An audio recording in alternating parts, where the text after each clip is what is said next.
Tutto esaurito al Teatro Comunale di Vicenza, appuntamento annuale per il mondo veneto della caccia, con quasi 1000 persone, bandiere alla mano, pronti a difendere un'arte di difesa del territorio.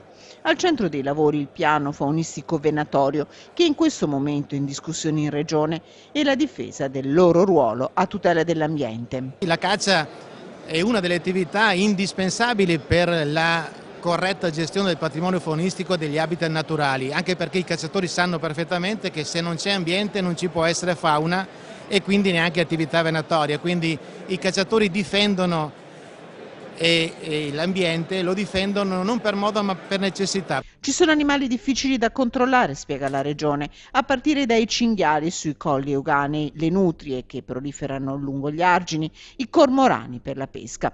Il ruolo delle associazioni venatorie è fondamentale in tal senso e da Vicenza la richiesta è precisa. Noi vogliamo che venga approvato questo nuovo piano con la collaborazione di tutti coloro che vogliono contribuire alla corretta gestione del patrimonio faunistico ed ambientale e quindi di tutti i cacciatori, di tutti gli agricoltori e la parte propositiva e non integralista del mondo ambientalista.